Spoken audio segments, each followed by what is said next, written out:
5. सो हम दोनों के डिनोमिनेटर में हम क्या लिखेंगे, कॉमन डिनोमिनेटर लिखेंगे 5. अब यहाँ पे क्या है, हमने 1 का table, how many time we read the table of 5, 1 का टेबल 5 टाइम रीड करेंगे, देन वी हैव 1 5 जा 5. सो यहाँ पर हम जितने टाइम टेबल रीड करेंगे उतने टाइम हम उसे मल्टीप्लाई करेंगे. -3 हम एज इट इज क्वेश्चन से ले रहे हैं. अब 5 का टेबल हमने कितने बार रीड किया कि 5 आ गया, 1 टाइम. तो 5 बचा 5. So here we have the answer 2 5 जा 10 -3 1 जा 3. Denominator is 5 as it is. 10 we are subtracting 3 from 10 में से 3 subtract किया तो we are having 7 upon 5. This is our answer of question number 1. Now we will move toward the question number 2. Part 2 of first question. So part 2 from first question is 4 plus 7 upon 8. Now here again similar condition. 4 के नीचे तो denominator ही नहीं है. So we are taking 1 as a denominator for 4. So next step में we are taking a denominator for 7 upon 8. Now as similar अगर हम 1 और 8 का एलसीएम लेते हैं तो क्या आएगा, 1 8 as it is. Now we are taking 2 4 जा 8 तो 4 आ जाएगा यहाँ पर. then again 2 2 जा 4, then again 2 1 जा 2. It means LCM is equal to 1 into 3 times 2. It means 1 2 जा 2, 2 2 जा 4, 4 2 जा 8. 8 is a LCM of both denominator. तो हमने 8 को लिया LCM.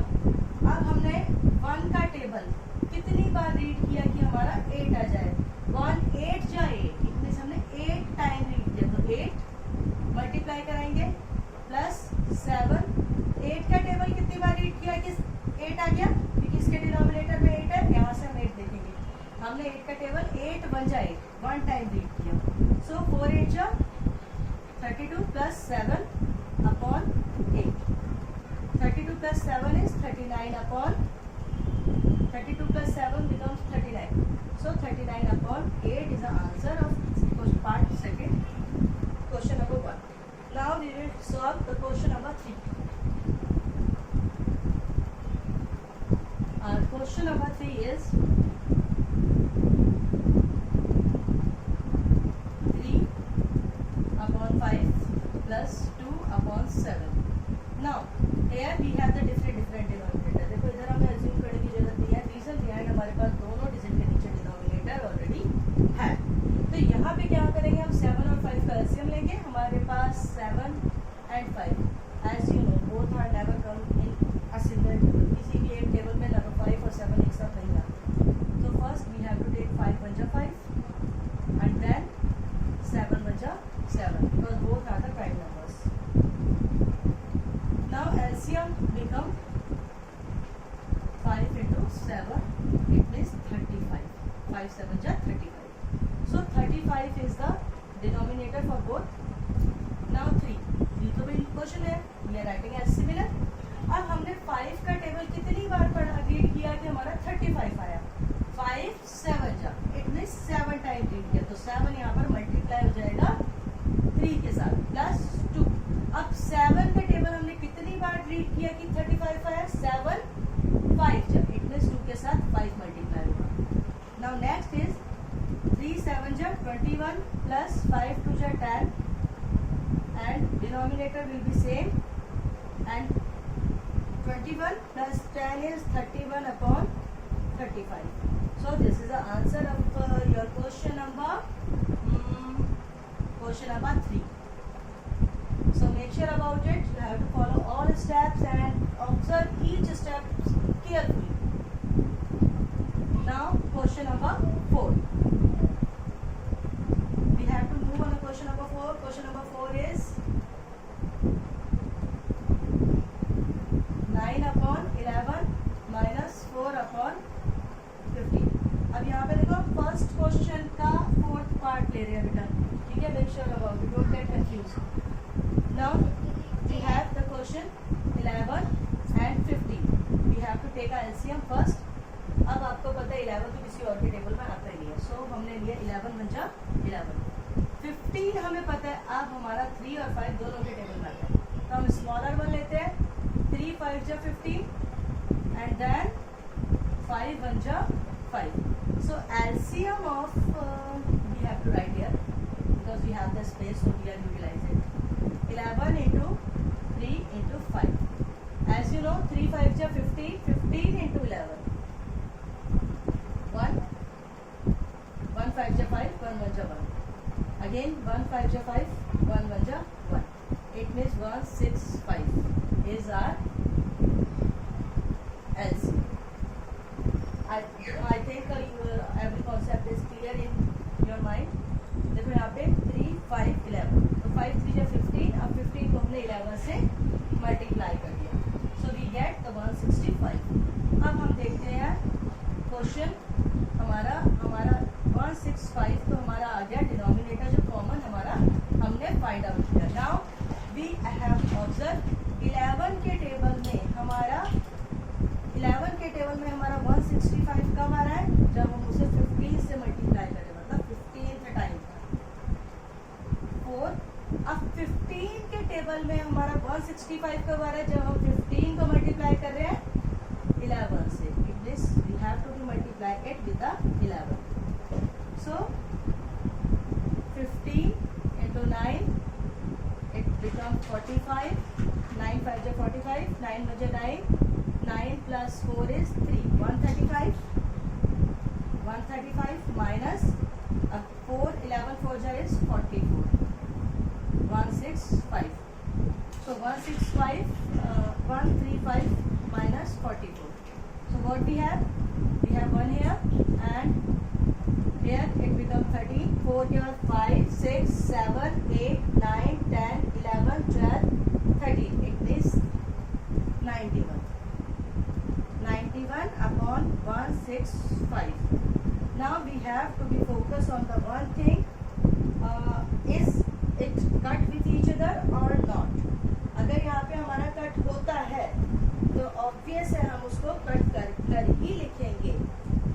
तो हम देखते हैं हमारा कट होता है या नहीं, क्या हमारा किसी टेबल में आएगा। यहाँ पे देखो 5 और यहाँ पे 1 है, तो 3 के टेबल में आने के चांसेस है, क्योंकि 3 के टेबल में आपका लास्ट में 21 आता है और 15 भी आता है, तो हम 3 से अगर करते हैं तो 3 3 जा, फिर यहाँ पर आपका रह जाएगा। So leave it as it is और इट्स अप टू यू, अगर ये कटता है तो आप इसे कट कर देंगे, पर अगर नहीं कट करता so don't be confuse, you have to remain the question similar, ठीक है। क्योंकि यहाँ पर हम सोच सकते थे हमारा 3 से कट होगा, बट हमारा 3 से कट 91 नहीं होगा, है ना, क्योंकि हम 3 3 से तो करेंगे हमारा 1, फिर रिमेनिंग 1 हमारा सॉल्व ही नहीं हो पाएगा। तो यहाँ पर हमारा, इसलिए हम इसे एज इट इज इसी स्टेप पर छोड़ देंगे। Now we are move to the question number 5th। और question number 5th is, here we have the 3 digits, question number 5th, 2/5 plus 3/2। अब हमारे पास 3 डिनोमिनेटर है, तो मतलब हमें एलसीएम ऑल 3 डिनोमिनेटर का लेना है। तो यहाँ पे हम पहले 2 जा से कर रहे थे, क्योंकि 2 के टेबल में 2 भी आएगा और 10 भी आएगा, 2 5 जा 10, बट 5 तो नहीं आएगा, पर 2 1 जा आएगा। Now we have to take 5 1 जा 5, 5 1 जा 5, and here is already 1, so LCM become 2 5 जा 10, ये दोनों मल्टीप्लाई करके हमारा LCM होता है। इट मीन्स हम LCM में तो भाई नीचे हम कॉमन जो डिनोमिनेटर लिखेंगे वो लिखेंगे 10। अब 10 के टेबल में 10 कितने टाइम पर आता है, 10 के टेबल में 10 1 टाइम पे आता है, तो 1 से मल्टीप्लाई करेंगे प्लस 2। 5 के टेबल में 10 कितने टाइम पर आता है, 5 2 जा टाइम, तो हम 2 से मल्टीप्लाई करेंगे इसे प्लस। अब 2 के टेबल में 10 कितने टाइम पर आता है, 2 5 जा 10, तो नीचे इसे 5 से मल्टीप्लाई करेंगे। इट मीन 7 1 जा 7, 2 2 जा 4 प्लस 4 प्लस 2 3 जा 3 5 जा 15 upon 10। 7 plus 4 is become 11, 11 plus 15 it becomes means 26 upon 10. और as you know 26 and 10 both are the even number. अगर देखो इवन नंबर है या ऑड नंबर है, अगर हमारा कटता है, हम लास्ट मोमेंट तक उसे चेक करते हैं कि हमारा कटता है, तो we have to be cut it. So यहाँ पे हमारा कट जाएगा 2 5 जा 10, 2 1 जा 2, 2 3 जा 6. It means 13 upon 5 is our answer. Now we have to move to the question number 6. Our question number 6 is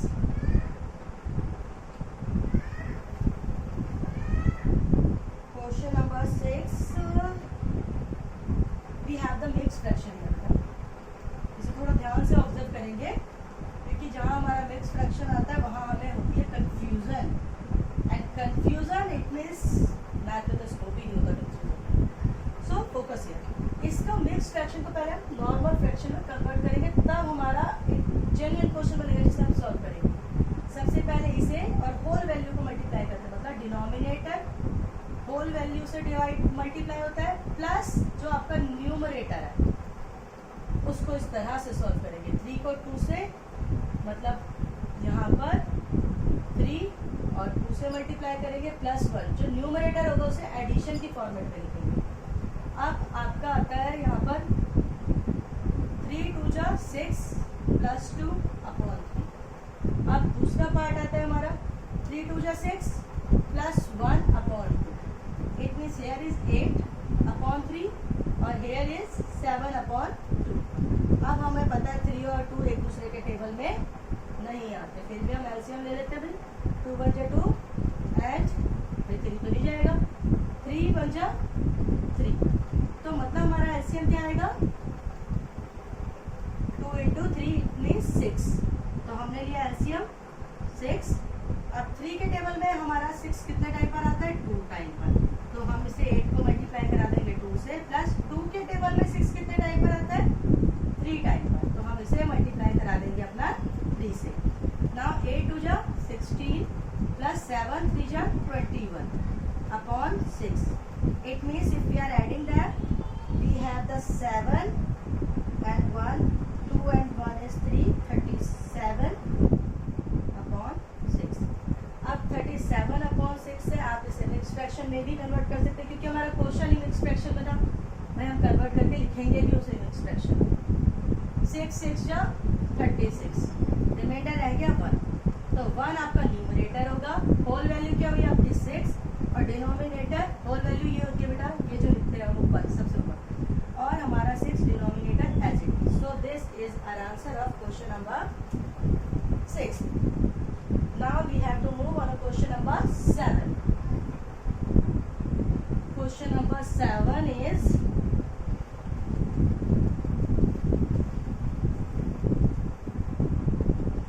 ये भी मिक्स फ्रैक्शन में है, तो हम थोड़ा सा इसको भी ध्यान से करेंगे, क्योंकि मिक्स फ्रैक्शन में because these sums are difficult and we have lot of confusion in it, so we have to be concentrate while we are learning it how to solve. Now 3 5 upon 8. सबसे पहले denominator whole value से multiply 8 into 2. Numerator always plus 2. Denominator is always similar. Same इधर 8 को 3 से multiply करेंगे, then we are adding 5 and upon 8. 8 2 जा 16 plus 1 17 upon 2 minus 8 3 जा 3 8 जा 24 24 प्लस 5 29 अपॉन 8. देखो एक बार दोबारा करो, 23 8 जा 24 24 में अगर 5 ऐड करते हैं 29. डोंट गेट कंफ्यूज कि आपको स्टेप नहीं दिखाया तो आप कंफ्यूज हो जाए. ठीक है. Now we have to take a LCM. इन दोनों का एलसीएम लेंगे. डिनोमिनेटर का एलसीएम क्या होगा 2 और 8. इट मीन्स 2 1 जा 2 2 4 जा 8. अगेन 2 1 जा 2 2 2 जा 4. अगेन 2 2 1 जा 2 2. अब यहाँ पे मतलब हमारा एलसीएम क्या आया 2 इंटू 2 इंटू 2. इट मीन्स 2 2 जा 4 4 2 जा 8. 8 हमारा एलसीएम है, तो 8 हमारा एज इट इज नीचे आएगा. डिनोमिनेटर में 2 के टेबल में 8 कितने टाइम पर आता है 2 4 जा 8, तो यहाँ 4 मल्टीप्लाई होगा. पर 8 के टेबल में 8 1 टाइम पे आता है, तो 29 से 1 मल्टीप्लाई होगा. 70 into 4, 4 7 जा 28 to 4 1 जा 4, 5 6, 68.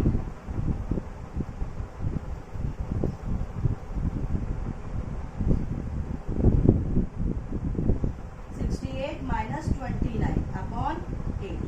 अब 29 को भाई माइनस कर देंगे इससे, तो क्या आएगा हमारा 18, अब यहाँ 5 रह गया था, 18 में से 9 है 9, और when we are subtracting 2 from 5 it becomes 3. It means 39 upon 8. अब क्वेश्चन हमारा मिक्स फ्रैक्शन में था, याद रखेंगे क्वेश्चन मिक्स फ्रैक्शन में, आंसर मिक्स फ्रैक्शन में, क्वेश्चन सिंपल फ्रैक्शन में, आंसर सिंपल फ्रैक्शन में. 39 and 8, 8 4 जा 32. अब बचा कितना हमारा यहाँ पर 2 3 4 5 6 7 बचता है हमारा, और यहाँ पर 0. इट मीन्स हमारा आंसर क्या आएगा, जो हमारा रिमाइंडर आएगा वो हमेशा ऊपर आएगा, क्योंकि उसे हम बाद में ऐड कराते हैं सॉल्व करते वक्त. यहाँ पर आ गया आपका 7, और होल वैल्यू क्या आएगी आपका, जो आपका आंसर आता है, क्वेश्चन आता है, वो आपकी हमेशा होल वैल्यू हो जाती है, और डिनोमिनेटर तो भाई ऑलवेज सिमिलर रहेगा. सो this is all about your question number 1. We will continue with the question number 2 in the next class. Thank you.